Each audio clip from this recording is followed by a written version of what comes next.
Berikut potongan hadis Abu Daud. Lalu ada seorang laki-laki dari Muzaina atau Juhaina bertanya kepada Nabi SAW, wahai Rasulullah, bagaimana kita harus beramal? Apakah amalan itu berdasar pada takdir yang telah berlalu atau berdasarkan pada sesuatu yang baru? Beliau menjawab, berdasarkan pada sesuatu yang telah ditetapkan. Lalu laki-laki itu atau sebagian orang lain bertanya, lalu untuk apa kita beramal? Beliau menjawab, sesungguhnya ahli surga akan dimudahkan untuk beramal dengan amalan penduduk surga, dan ahli neraka akan dimudahkan untuk beramal dengan amalan ahli neraka. Apakah sudah ditentukan sejak dahulu siapa penghuni surga dan penghuni neraka? Mohon penjelasan Pak Ustaz. Jawabannya iya. Iya. Kita sekarang ini Allah sudah tahu mana penghuni surga, mana penghuni neraka. Tetapi bukan paksaan dari Allah. Bukan Allah jabarkan. Jabar itu dalam istilah bahasa Arab, Allah paksa dia harus jadi neraka atau di surga, bukan. Tapi Allah dengan keluasan ilmunya, dalam akhir surah Al-Anfal patokannya itu Allah mengatakan, a'udzubillahi minasyaitonirrajim, wa qad ahata bikulli syai'in ilma, dan Allah meliputi segala sesuatu dengan keluasan ilmunya. Kata para ulama, Allah tahu semua sebelum menciptakan langit dan bumi, sebelum menciptakan semua makhluk, manusia, jin, malaikat, tumbuh-tumbuhan, hewan-hewan, semua sebelum menciptakan, Allah sudah tahu kalau saya ciptakan nanti dari awal dia hidup sampai dia mati apa yang dia lakukan. Allah sudah tahu dengan keluasan ilmunya. Itulah keluasan ilmu Allah Subhanahu wa taala. Ini yang dimaknakan dengan waqad ahata bikulli syai'in ilma. Allah meliputi segala sesuatu dengan keluasan ilmunya. Jadi Allah memang sudah tahu. Karena Allah sudah tahu si fulan ini kalau saya ciptakan nanti dia akan pilih perbuatan penghuni neraka, maka Allah mudahkan jalannya dengan itu. Saya kasih contoh. Saya jelaskan ya, saya reviewkan kembali. Takdir ada dua macam, ada mutlak dan ada ikhtiar. Ada yang mutlak, antum tidak bisa campur tangan di situ. Lahir dari rahim ibu siapa, ya, paras wajah kita, warna kulit, umur kita, berapa lama kita akan meninggal, itu semua fungsi-fungsi anggota tubuh, kuping mendengar, mata melihat, hidung menghirup, lidah mengecap, bibir mengucap, semua itu fungsi tidak bisa dialihkan. Nggak ada orang bisa makan dengan kupingnya, nggak ada orang bisa mendengar dengan matanya, sudah begitu. Itu takdir mutlak namanya. Allah memang yang pilihin. Itu hak kuasa Allah SWT. Ada takdir yang kedua, ikhtiar. Ini yang sering orang tidak faham. Artinya berhubungan dengan perilaku kita sehari-hari. Makan, minum, tidur, menikah, semua itu adalah ikhtiar. Allah termasuk beriman dan kafir itu ikhtiar. Ikhtiar. Sekarang antum bisa duduk di masjid ini, majelis kita bisa pulang. Siapa yang bisa tahan? Walaupun saya bilang jangan pulang akhi, tetap kalau antum mau pulang hak antum, tidak ada yang bisa tahan. Tapi dengan antum memilih salah satu perilaku, duduk atau pulang, Allah sudah tahu pada malam itu, pada detik itu, di majelis itu dia akan pilih pulang atau dia akan pilih duduk, dicatat sebagai takdirnya, gitu kan? Seseorang mau keluar ke diskotik atau mau tinggal di rumah, dia pilih kan, bebas, nggak ada yang paksa dia. Pada saat dia pilih tinggal di rumah, Allah sudah tahu sebelum diciptakan dia akan pilih tinggal di rumah pada saat itu, dia batalin ya ke diskotiknya. Allah sudah tahu pilihan dia sebagai pencipta. Atau kalau dia keluar pilih ke diskotik, Allah sudah tahu dia akan ke diskotik malam itu, dia akan minum atau dia akan buat apa, maka Allah tahu apa yang dia lakukan. Maka termudahkanlah jalurnya menuju ke neraka karena pilihan dia sendiri ya. Begitulah yang berhubungan dengan masalah ikhtiar. Jadi perilaku sehari-hari, makan, minum, tidur, beraktivitas, termasuk menikah, itu adalah ikhtiar. Ikhtiar, menjadi kafir dan beriman itu ikhtiar, pilihan kita, bebas. Antum sekarang bisa murtad ya, naudzubillah, atau bisa beriman, bebas. Seseorang dengan satu kalimat aja bisa murtad kok. Dia mengatakan saya murtad, naudzubillah, dengan hatinya betul-betul dia ingin keluar, maka dia murtad, gitu kan. Orang bisa dari kafir masuk Islam dengan satu kalimat, syahadu an la ilaha illallah, syahadu anna muhammadar rasulullah, muslim langsung pada saat itu, gitu kan. Jadi seperti itu ikhtiar dia, nggak ada yang paksain. Tapi Allah sudah tahu dengan kemahaluasannya, di Lauhil Mahfuz tercatat apa saja yang kita lakukan sampai kita meninggal. Ya mungkin kita belum tahu besok kita buat apa. Seperti itu memahaminya. Apa perbedaan bid'ah dan ijtihad? Berikut ini termasuk bid'ah atau ijtihad. Yang pertama, pengumpulan ayat-ayat Al-Quran, penulisannya serta pengumpulannya sebagai mushaf atau kitab yang dilakukan oleh sahabat Abu Bakar, Umar bin Khattab dan Zaid bin Thabit radhiyallahu anhum. Yang kedua, perbuatan Khalifah Umar bin Khattab yang mengumpulkan kaum muslimin dalam sholat tarawih bermakmum pada seorang imam. Yang ketiga, mengumandangkan azan dengan pengeras suara, membangun rumah sakit, panti asuhan atau anak yatim piatu, membangun penjara untuk mengurung orang-orang yang bersalah. Yang keempat, tambahan azan sebelum khutbah Jumat yang dilaksanakan pada zaman Khalifah Utsman radhiyallahu anhu. Yang kelima, menata ayat-ayat Al-Quran dan memberi titik pada huruf-hurufnya, memberi nomor pada ayat-ayatnya, mengatur juz dan rubuknya atau bagian-bagiannya, dan tempat-tempat di mana dilakukan sujud tilawah, menjelaskan ayat makkiyah dan madaniyah pada qaf setiap surah dan sebagainya. Mohon penjelasan Pak Ustadz. Jadi begini, ijtihad itu adalah sebuah upaya dari kalangan ulama. Pahami ini ya, ijtihad itu hanya boleh di kalangan ulama. Sebuah upaya dari seorang sosok alim dalam mengambil sebuah keputusan karena adanya beberapa dalil ya, yang masih perlu ijtihad memang. Dia tidak tahu yang mana dia harus pilih, dalil yang A atau dalil yang B, lalu dia berijtihad kan gitu. Selama dia alim dibolehkan berijtihad, dan itu juga berlandaskan dengan dalil, jadi bukan ijtihad semaunya, enggak, karena memang ada dalil di situ. Kalau masalah bid'ah berbeda. Bid'ah itu sesuatu yang baru, tidak pernah dicontohkan oleh Nabi dan juga para sahabat, terutama khulafaur rasyidin. Yang Anda sebutkan di sini pengumpulan ayat-ayat Al-Quran itu perilakunya Abu Bakar, Umar. Siapa itu Abu Bakar dan Umar? Khulafaur rasyidin. Masuk dalam hadis Irbat, alaikum bisunnati wa sunnatul khulafaur rasyidin mahdiyyin min ba'di addu 'alaiha bin nawajid, gitu kan? Berpegang teguhlah pada sunnahku dan sunnah khulafaur rasyidin, Abu Bakar, Umar, Uthman dan Ali. Berpegang teguhlah pada sunnah-sunnah itu walaupun dengan gigi geraham kalian. Jadi perilaku Abu Bakar, Umar, Uthman, Ali dianggap adalah perilaku bagian sunnah Nabi SAW, karena Nabi sendiri yang suruh itu kan gitu. Kemudian sama juga dengan perbuatan Umar bin Khattab dalam menyatukan orang sholat tarawih. Umar bin Khattab bukan melakukan itu semaunya sendiri. Ulama sudah sepakat, dan pada saat tabligh akbar kemarin masalah Umar saya sudah jelaskan masalah ini ya, bahwasanya Umar bin Khattab, kata para ulama, menyatukan orang untuk sholat berjamaah tarawih karena beliau pernah menemukan di zaman Nabi SAW di hari pertama Ramadan, waktu beliau sholat diikuti dengan beberapa sahabat, itu kemudian Nabi SAW biarkan, nggak dikatakan itu dilarang. Cuma hari kedua Nabi nggak keluar lagi. Waktu ditanya, waktu hari kedua tuh orang pada ngumpul semua ingin ikut berjamaah sama Nabi SAW. Nabi nggak keluar sampai menjelang azan subuh. Sudah subuh, Nabi SAW sholat subuh berjamaah, lalu kemudian beliau mengatakan, sungguh saya tahu tadi malam kalian menunggu saya dan saya sengaja tidak keluar karena saya khawatir kalau saya keluar mengimami kalian maka jadi wajib tarawih itu. Maksudnya apa? Boleh kalian berjamaah. Umar tinggal kembali ke situ, bukan perbuatan yang baru, kan gitu. Ini pemasuk masalah mushaf dikumpulkan, memang di zaman SAW masih berserakan, maka Abu Bakar kumpulin, gitu kan? Dikumpulin, bukan satu hal yang ditambah, mengumpulkan. Kemudian juga mengumandangkan azan, ya pada saat di zaman Uthman radhiyallahu anhu.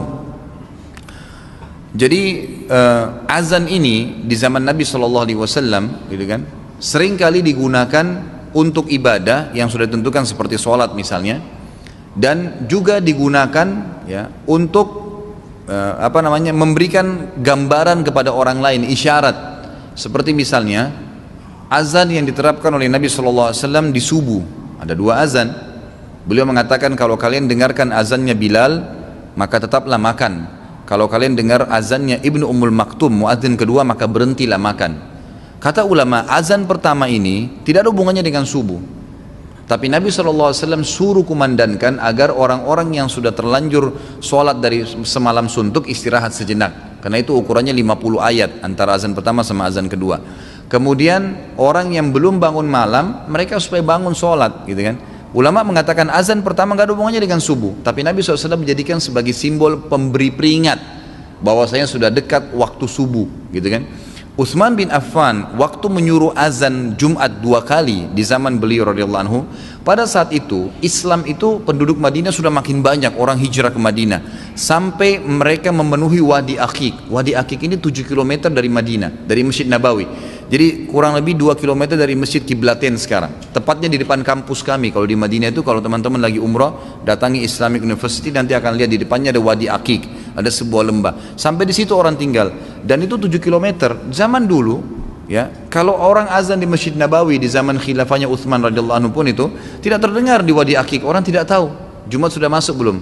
Maka Utsman bin Affan mengambil patokan hadis tentang bolehnya azan untuk mengingatkan orang di subuh, ditarik oleh Utsman bin Affan, sama ukurannya 50 ayat di Jumat. gitu kan, di Jumat. Maka beliau meletakkan di setiap pinggiran jalan yang kira-kira suara sudah tidak terjangkau muadzin 50 ayat sebelum azan Jumat, gitu kan. Itu beliau lakukan karena sudah terlalu banyak penghuni Madinah, gitu kan, untuk memperingatkan. Makanya di zaman Ali radhiyallahu anhu, waktu masjid sudah mulai banyak di Madinah, gitu kan, dan orang-orang sudah mendengarkan azan, sama Ali dihilangkan itu, nggak ada lagi. Tapi sekali lagi Utsman bin Affan bukan membuat yang baru. Beliau punya rujukan wahyu, ada dalil yang dijadikan patokan, dan beliau khulafaur rasyidin, gitu kan? Khulafaur rasyidin. Masalah kasus pengeras suara, membangun rumah sakit, pantai asuhan, yatim piatu, Nabi SAW taruh di belakang rumah beliau, kalau anda pernah dengar, namanya Suffah, Ashabus Suffah. Suffah itu satu lokasi, kurang lebih luasnya 7 kali 7 meter atau 5 kali 5 meter, saya tidak tahu pasnya. Tapi itu dulu ada tempat di belakang rumah Nabi SAW yang beliau bangun sebagai bangunan rumah, dan beliau menampung para penuntut ilmu dan orang-orang susah di situ. Orang-orang yatim, anak-anak yatim, orang yang menuntut ilmu ditampung oleh Nabi SAW.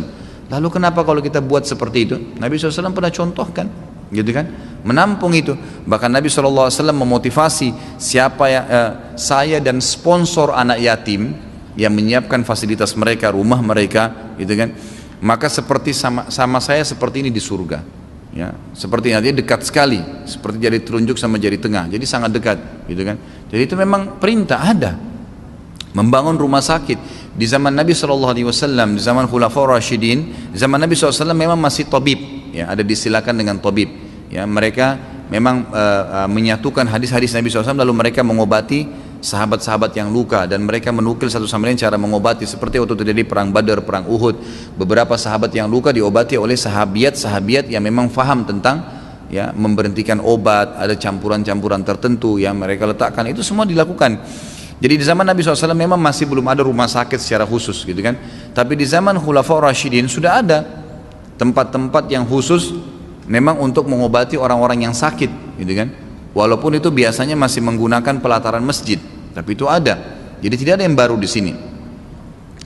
Kemudian masalah membangun penjara untuk orang yang, ya, melakukan kesalahan, ini juga sama, dikatakan oleh para ulama tidak masuk dalam bid'ah karena bukan bangunan. Bid'ah itu ibadah. Ini bangunan, tidak ada masalah. Apakah kita harus sama masjid kita dengan masjidnya Nabi? Zaman Nabi itu pakai batang kurma loh, ditebang atasnya, ditebang akarnya, ditancapin. Apakah kita juga harus cari sekarang batang kurma, tidak usah pakai semen dan batu bata? Tidak, karena itu fasilitasnya, bukan perilaku ibadahnya, beda fasilitasnya. Zaman Nabi SAW pakai unta, kita juga pakai unta, nggak usah pakai mobil, enggak. Fasilitas itu, bukan perilaku ibadahnya sendiri, gitu kan? Kecuali kalau sholat asar 4 kita jadikan 5, kita kurangin 3, perilaku ibadahnya, gitu kan? Itu yang lain, itu yang tidak boleh. Jadi seperti itulah. Sama dengan menata ayat-ayat Al-Quran, sebenarnya bukan hal yang baru. Jadi di zaman Nabi SAW, bacaan mereka sudah ada itu, ada wakafnya, kan gitu.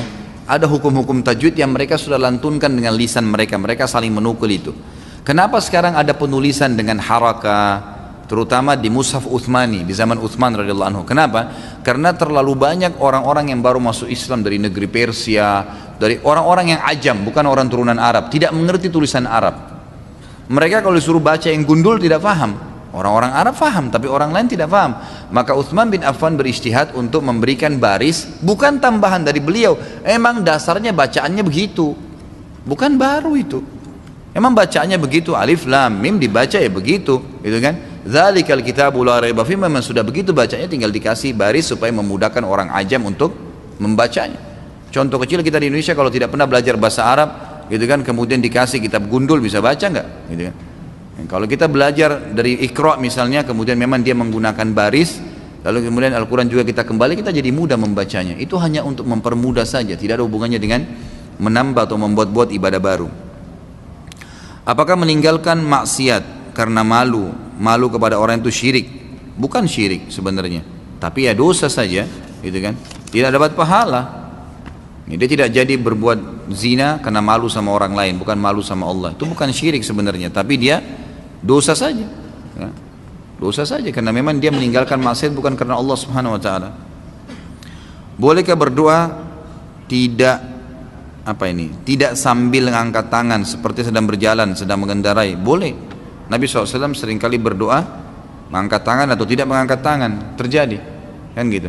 Misal antum tiba-tiba melihat ada mobil tabrakan, antum bilang, ya Allah mudah-mudahan tidak terjadi pada saya. Tidak perlu angkat tangan. Kan gitu. Memang keadaannya begitu. Kalau memang antum mau angkat tangan pun tidak ada masalah. Dua-duanya ada perintah dari Nabi SAW. Apakah mengusap muka setelah sholat dan berdoa pernah Rasulullah SAW kerjakan? Apa termasuk bid'ah? Belum pernah ada riwayat yang menjelaskan masalah itu. Mengusap wajah dengan telapak tangan itu belum pernah ada contoh dari Nabi SAW. Nah, karena ini yang perlu kita jelaskan. Masuk dalam bid'ah kalau mengusap wajah karena dia rangkaian daripada ibadah yang ditambah. Doa Nabi SAW tidak pernah mengusap wajah, kita mengusap wajahnya. Maka bisa ulama mengatakan masuk karena kita menambah ibadah yang Nabi SAW sudah lakukan. Apakah tersentuh rambut istri dapat membatalkan wudhu? Enggak, kecuali antum syahwat lain, kan gitu. Ini sudah pernah saya jelaskan kan. Jumhur ulama mengatakan bersentuhan dengan kulit yang bukan mahram, ya, kalau tidak diikuti dengan syahwat, gitu kan, dan tidak sengaja. Kalau yang bukan mahramnya, istri di sini sengaja pun tidak apa-apa, asal tidak syahwat. Kalau yang bukan mahram, jumhur ulama mengatakan kalau tidak sengaja dan tidak syahwat tidak batal. Enggak batal. Tapi kalau sengaja memegang, gitu, maka itu masuk dalam berhati-hati maka batal. Kalau syahwat jelas batal. Dengan istri menyentuh sengaja atau tidak sengaja enggak batal kecuali dengan syahwat. Makanya Imam Ahmad rahimahullah menekankan hadis Bukhari yang berbunyi Aisyah berkata Rasulullah SAW pernah menciumku lalu kemudian keluar mengimami sholat tanpa wudhu lagi. Ya, kata sebagian ulama hadis ini kebiasaan Nabi SAW mencium kasih sayang, mencium keningnya istri atau istri salaman dengan suaminya kemudian pergi sholat maka tidak batal karena tidak ada syahwat, kecuali syahwat antum lebih tahu gitu kan.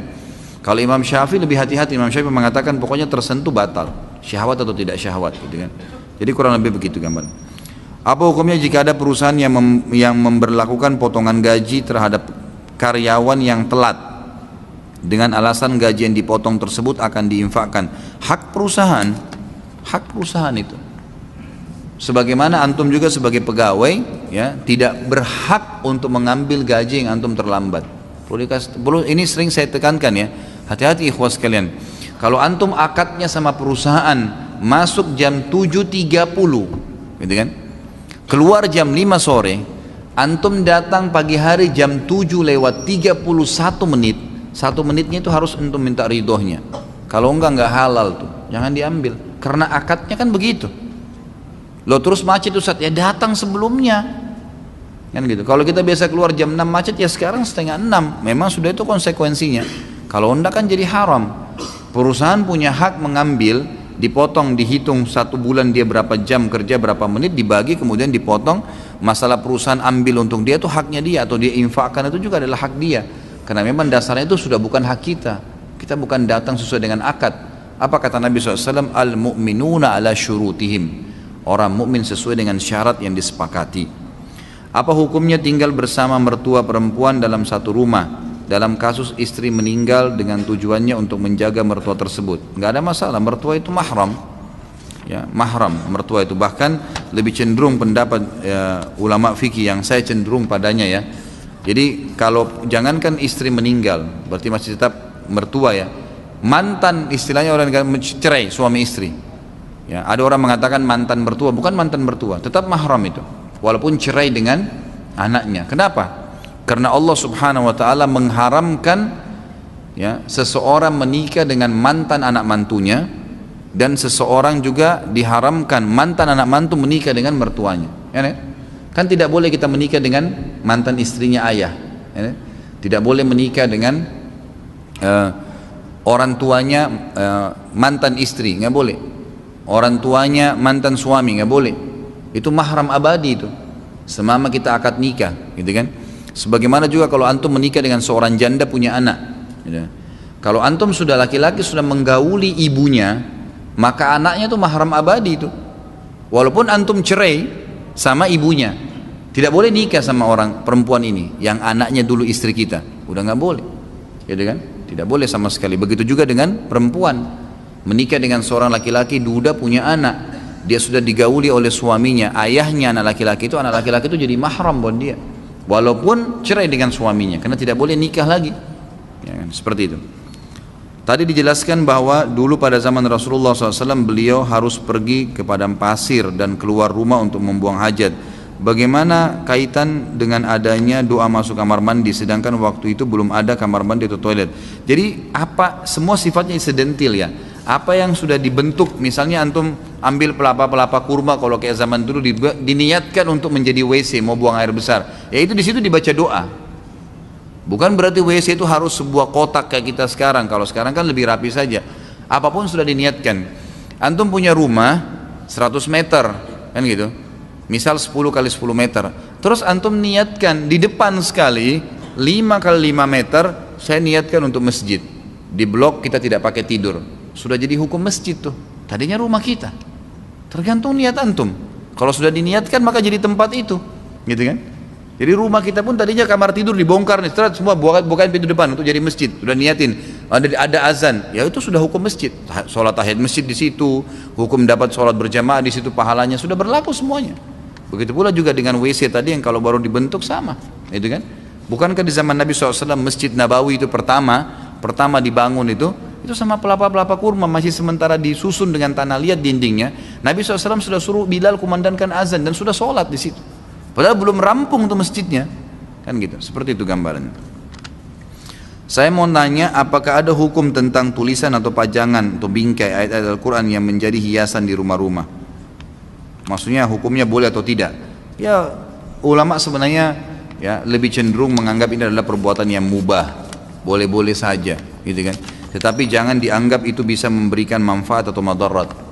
Jadi ayat kursi itu sebesar apapun antum tulis, gitu kan, 10 kali 10 meter di rumah tidak bisa ngusir setan, gitu. Jadi jangan anggap bisa ngusir setan. Quran pun yang kita pajang biar 100 buah mushaf tetap baca setan di rumah. Sedangkan kita lagi baca Quran bisa ngantuk, masih bisa digoda sama setan. Mengusir setan dengan membacanya, gitu kan. Jadi tidak benar itu sering diceritakan di film-film di Indonesia kalau Quran ditempelin teriak-teriak setannya, gitu kan. Kadang-kadang orang kalau ngeruqyah saja bacaannya supaya didaunkan kejiwaannya, setannya bilang kamu salah baca, gitu kan. Bolehkah kita menggunakan media gambar seperti di atas bertuliskan terjemahan ayat Al-Quran dan hadis tanpa kalimat Arabnya sebagai sarana syiar agama Islam di media sosial? Boleh saja, nggak ada masalah. Gambar jalan, ada pohon, kemudian ditulis ayat atau hadis. Ya itu insya Allah tidak ada masalah. Yang penting jangan ada gambar yang berjiwa ya, manusia, hewan, jin, dan di sini ulama masukkan juga malaikat. Lalu bagaimana pandangan Islam terhadap hukum memajang gambar seperti di atas pada dinding rumah atau dicetak di baju? Sudah pernah saya jelaskan, tidak ada masalah. Selama itu bukan yang berjiwa, nggak ada masalah. Antum punya baju kaos, gambarnya pohon, nggak apa-apa. Gambarnya building, nggak apa-apa. Tulisan, nggak ada masalah. Jangan gambar harimau, gitu kan? Gambar orang, nggak usah. Segala sesuatu yang terjadi pada diri kita itu atas izin kehendak Allah. Ini sahihkah? Jawabannya iya. Pertanyaan tersebut mau ana pakai untuk memberi nasihat kepada orang yang selalu khawatir dalam melakukan segala sesuatu dan jadi lambat sekali dalam bertindak. Contoh, saat mencuci tangan diulang-ulang karena khawatir belum bersih. Saat memakai baju lama sekali karena dicek dulu ada serangga atau tidak. Saat wudhu baca doa diulang-ulang dan jadi lama karena khawatir. Ini bukan khawatir, ini waswas dari syaitan. Alladhi yuwaswisu fi sudurin nas, waswasa. Itu bisikan syaitan, nggak boleh ragu. Dan itu akan dihilangkan dengan keyakinan. Ya, dalam hadis dikatakan al-yakinu yazilu syak atau yuzalu syak. Ya. Al-yakinu yazilu syak, kalau tidak salah begitu lafadznya. Nabi SAW, saya tahunya kurang lebih seperti itu ya. Jadi keyakinan akan menghilangkan keraguan-raguan. Jadi keraguan itu harus dilawan dari syaitan, nggak boleh. Ya, nggak usah was-was. Kita memang disunnahkan kalau mau tidur mengebas selimut, iya. Memakai baju ragu ada serangga dikebas sekali, pakai Bismillah, gitu kan? Sudah selesai. Gitu. Ya, nggak usah terlalu khawatir dengan serangga. Siapa yang lebih besar, Anda atau serangga? Nah. Apa ini? Saudara yang perempuan pada waktu di asrama tidur satu kamar dan tidak pernah buka jilbab. Kawannya satu kamar orang non muslim merasa tersinggung, bagaimana solusinya? Ya itu hak dia. orang non muslim mau tersinggung, terserah dia tersinggung, apa hubungannya, kan gitu. Nggak usah pikirin apa orang bilang. Kalau anda merasa membuka jilbab takut khawatir fitnah, maka nggak usah buka, hak kita itu. Jangankan sama dengan wanita non muslim, wanita muslim aja kita punya hak untuk tidak memperlihatkan, hak kita bebas itu, kan gitu. Boleh hukumnya mubah, memperlihatkan yang mubah saja. Ya itu ulama sudah pernah saya jelaskan, dari pundak ke atas, leher ke atas, ya, siku ke bawah, gitu kan, dan lutut ke bawah. Ini yang boleh dilihat, sama mahram pun ini boleh dilihat, kecuali suami. Ayah hanya boleh lihat anak perempuannya yang sudah masuk dalam sinnut tamiz, umur yang bisa membedakan jenis kelamin 10 tahun, itu yang boleh dilihat oleh si ayah, lutut ke bawah, leher ke atas, siku ke bawah sampai ke lengan. Lebih dari ini nggak boleh, sudah nggak boleh, gitu. Bisa jadi fitnah, gitu kan. Sama halnya ibu-ibu juga begitu, akhwat itu tidak boleh lagi memperlihatkan kecuali ini kepada anak laki-lakinya, seperti itulah. Dan sudah pernah saya jelaskan sampai ke masalah, kecuali suami istri ya, sampai masalah jenazah saja. Kalau ada laki-laki meninggal, anaknya yang perempuan tidak boleh mandikan jenazah ayah laki-lakinya, ayahnya dia. Anak perempuan, anak laki-laki nggak boleh mandikan jenazah ibunya. Yang boleh suami istri atau sesama jenis. Ya, karena ini memang sudah batas, nggak boleh, memang sudah nggak boleh lagi. Ini sesuai dengan sabda Nabi SAW, perintahkan anak kalian ya sholat di umur 7 tahun dan pukullah mereka di umur 10 tahun, dan ini saksi bahasan, pisahkan mereka di ranjang. Kata ulama, pisahkan di ranjang artinya tidak boleh lagi saling melihat, ya, tidak boleh lagi tidur bersama-sama. 10 tahun itu sudah nggak boleh, termasuk nggak boleh tidur sama orang tuanya. Bila kita berbuat kebaikan, apakah pahala kita akan sampai kepada orang tua kita yang sudah meninggal? Dan apakah benar bila kita berbuat dosa maka dosanya pun akan terhubung dengan orang tua yang sudah meninggal? Jadi itu masalah berhubung perbuatan kita dengan orang meninggal atau tidak, tergantung apakah dia penyebab kita melakukan atau tidak, orang tua atau bukan. Misal orang tua memang dasarnya mengajar anaknya berbohong dari kecil, pada saat anaknya terapkan, orang tuanya dapat dosanya. Pada saat orang tuanya ngajarin jujur atau amanah atau sholat, lalu anaknya kerjakan, ya dapat pahala. Tapi kalau orang tuanya nggak punya andil sama sekali, anaknya jadi baik, ya tidak ada hubungannya sama orang tuanya. Tidak ada andil di situ. Makanya kan sering kita tekankan dalam masalah pendidikan anak, ya usahakan anda sebagai orang tua punya andil di situ. Jangan terus andalin orang lain. Didik mereka, gitu kan. Ajarin doa tidur, ajarin doa bangun tidur. Itu yang mesti kita lakukan. Apakah athar sujud atau bekas sujud pada kening merupakan tasyabuh dengan agama Syiah? Gak ada. Mana ada orang Syiah punya athar sujud? Itu kan terbongkar itu. Beberapa tokoh Syiah yang dahinya hitam itu ternyata pakai batu panas di kepalanya, dilengketin di dahinya batu panas. Gak ada hubungannya dengan mereka sujud. Subhanallah. Itu athar sujud juga, biar antum sholat sujud lama gak muncul-muncul kecuali Allah mau. Itu bukan dibuat-buat emang. Gak ada hubungannya tasyabuh dengan Syiah. Orang Syiah yang mau bertasyabuh dengan kita, yang mau mengikuti ahli sunnah, ya, karena ulamanya rata-rata ahli sunnah itu sudah berathar sujud, karena mereka sudah paham, maka mereka juga ikut-ikutan. Salah satu ulama Syiah sekarang yang paling ditokohkan itu yang dahinya hitam sekali. Antum kalau dengar ceramahnya antum ketawa, subhanallah. Gak ada isinya ceramahnya, sampai dipermalukan di Irak. Bahwa bisa bagaimana dahinya bisa hitam betul. Dibongkar oleh orang awam. Salah satu pembawa acara di TV Iran mengatakan orang-orang ini ternyata meletakkan batu panas, ya, di lantai yang mereka biasa pakai sujud, lalu sengaja dipanasin dan mereka sujud dengan waktu tertentu untuk supaya menarik orang, menarik audiens, karena itu punya daya nilai sendiri. Naudzubillah, ya. Bagaimana hukum menjual boneka yang dijual bukan untuk anak-anak, boneka berbentuk Doraemon, Mickey Mouse, dan yang tidak menyerupai ciptaan Allah? Sama saja, nggak usah. Memang kalau tidak jual Doraemon tidak bisa makan, nggak usah lah, syubhat itu jauhi aja. Ya, kalau untuk anak-anak mungkin masih boleh, kalau enggak, apalagi Doraemon itu apa? Ada ceritanya, bohong itu, cerita bohong. Dan kita makin sebarin lagi kebohongan itu, subhanallah. Dari perutnya bisa keluar ini, bisa keluar itu, anak-anak menghayal nanti begitu. Bohong semua, ngapain? Nggak ada manfaatnya. Mickey Mouse, tikus, ngapain kita sebarin berita tikus? Mendingan antum ceritain tentang Abu Bakar, tentang Aisyah, tentang sahabat pejuang-pejuang Islam, daripada Mickey Mouse apa segala. Nggak ada manfaatnya sama sekali. Itu Batman, Spiderman, semua khayalan. Ada orangnya mana? Nggak ada. bohong semua, dibuat menghayal dan tidak masuk di akal gitu. Itu permainan orang-orang Yahudi semua. Tinggalin itu, nggak ada gunanya. Jual yang halal akhi, banyak sekali ya Allah, pintu rezeki banyak, buka yang halal. Bagaimana dalil mengenai laki-laki tidak diperbolehkan memakai celana ketat? Ana hanya mendapatkan dalil hukumnya isbal. Celana ketat itu pakaian ketat masuk dalam hukum dilarangnya menutup, memperlihatkan aurat, gitu kan? Dan juga masuk dalam firman Allah SWT masalah menggunakan libasut taqwa. Wa libasut taqwa dzalika khair. Libasut taqwa, pakaian taqwa adalah pakaian yang lebar tidak membentuk aurat. Karena memperlihatkan aurat di sini tidak harus telanjang bulat, tapi membentuk aurat itu, memperlihatkan bentuk tubuh itu sudah memperlihatkan aurat namanya, gitu kan? Makanya dilarang kalau memakai libasut taqwa harus lebar, seperti itulah, gitu kan? Hukum barang yang tertukar, contohnya sendal pada saat sholat hanya tersisa satu pasang saja dan tidak ada lagi. Ya, bagaimana? Tinggalin, mas antum mau pakai satu saja? Ada-ada saja yang bertanya, masya Allah. Siapa saja yang boleh bersentuhan antara laki-laki dan perempuan? Semua yang tidak boleh anda nikahi atau yang sudah terlanjur jadi istri ya. Apakah doa setelah sholat duha saat ini dalilnya lemah? Doa setelah sholat duha saat ini dalilnya lemah karena beberapa yang saya baca katanya doa Allahumma inna duhauka itu dalilnya lemah. Jadi seharusnya baca apa setelah sholat duha? Hadisnya lemah sekali itu karena dalam perawinya, dalam sanadnya itu ada pembohong ya. Dan ulama mengatakan tidak ada doa khusus dari Nabi SAW pada saat selesai duha.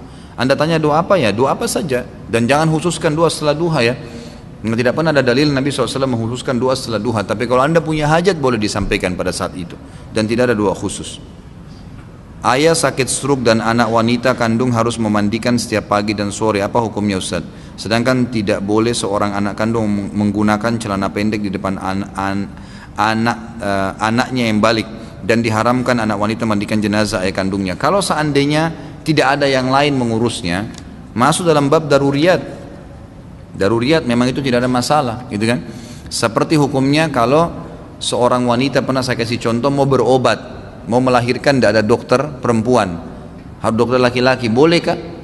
Bukan hanya sekedar memandikan, memang mengeluarkan bayi dari kemaluan perempuan itu. Ulama mengatakan boleh. Sebagaimana juga Nabi SAW menggunakan tenaga beberapa sahabiat mengobati laki-laki satu sahabat yang sedang luka di medan perang. Kalau dalam pengobatan berbeda, gitu kan? Ini kan termasuk perawatan, pengobatan. Kalau nggak ada, kalau ada orang lain, alhamdulillah, anda punya rezeki, cari seorang laki-laki yang baik, yang soleh, bayar dia, gitu kan? Bayar dia, kemudian insya Allah ya, disuruh urus, itu bisa. Calon TKI harus menghubungi siapa? Mohon nomor telepon. Ini maksudnya mungkin yang kemarin ya. Oh, yang saya iklanin kemarin yang kalau mau kerja tukang besi dan tukang kayu ya, silakan hubungi ke HP saya, gitu kan? Nanti insya Allah setelah hubungin saya, insya Allah nanti saya akan hubungkan, setelah saya data beberapa orang ikhwah, saya ambil data-datanya, nanti saya akan bawa ketemu dengan sepupu ayah saya langsung. Kemudian nanti antum akan ada pengetesannya. Setelah antum tes lolos, antum silahkan berangkat insya Allah. Dan ini dalam setiap hari ini selalu ada pengetesan dan selalu ada, kalau nggak salah kemarin pemberangkatan ada 600-800 orang gitu. Silakan hubungi saya ikhwah, kalau memang antum belum punya nomornya 08787 807 1504. Nggak ada siaran ulang ya, sudah cukup. Menindaklanjuti penawaran Ustadz, ini sama. Syarat-syarat apa saja? Apa yang harus ditanggung oleh calon TKI? Bagaimana kalau calon TKI tersebut tidak memiliki dana? Menghubungi siapa? Ya, kenapa Ustadz semua yang ditanya masalah ini? Ya, setahu saya Allah alam tidak ada, dia harus punya keterampilan saja, tidak dibutuhkan ijazah, gitu kan? Setahu saya juga beliau belum menyampaikan ke saya batas umur, ya. Tapi yang jelas punya kemahiran di besi yang kalau saya lihat tesnya, kemarin sempat saya ajak teman-teman Wisol untuk ke tempat pelatihannya di daerah Cibubur, itu memang bagaimana mengikat besi dengan besi, gitu kan? Kemudian membuat kayu pun itu bukan membuat furnis, ya. Bukan furnitur yang dibuat ya, bukan sebuah kursi enggak, tapi membuat kayu untuk mengatur sebuah dinding semen. Hanya begitu saja yang saya lihat tesnya dari orang-orang Timur Tengah yang datang kemarin, dan banyak sekali ya dari kaum muslimin yang berhasil ke sana, enggak ada masalah. Tapi kalau bagi saya sih sebenarnya saya berani iklanin di pengajian ini karena saya tahu sumbernya itu dari sepupu ayah saya sendiri, dan kemudian orangnya terpercaya di keluarga kami ya. Kemudian juga ini karena Masjid Haram, kalau kerja di Saudi secara umum saya nggak repot-repot ngurus gitu. Tapi karena antum bisa sholat 5 waktu di Masjid Haram, azan antum pasti berhenti, tinggal sholat saja. Karena pasti berhenti, antum dilarang bekerja kalau lagi azan gitu kan. Antum bisa sholat malamnya setelah 8 jam kerja, antum bisa istirahat, bisa hadir di halaqah para ulama, bisa belajar bahasa Arab, kan 2 tahun kan gitu. Setahu saya begitu. Kalau masalah anggaran biaya nanti antum bisa bicara sama orangnya langsung insya Allah gitu kan. Nanti setelah saya data beberapa orang, karena saya bilang sama dia nanti saya data beberapa orang dulu, baru kemudian saya bawa kepada dia gitu. Saya mau tanya, jika kita sudah berusaha rajin ibadah, sholat, puasa, zikir, wudhu, tapi masih saja mudah marah pada sesuatu yang sepele saja, bagaimana menurut Ustadz? Bagaimana solusinya agar tidak marah? Hubungi Ustadz Sahal. Ustadz di Ruqyah ya. Ya. Mungkin sampai situ dulu karena ini pertanyaannya masih banyak. Kalau ada benar dari Allah, kalau ada salah dari saya mohon dimaafkan. Subhanakallahumma bihamdika asyhadu an la ilaha illa anta astaghfiruka wa atubu ilaik. Assalamualaikum warahmatullahi wabarakatuh.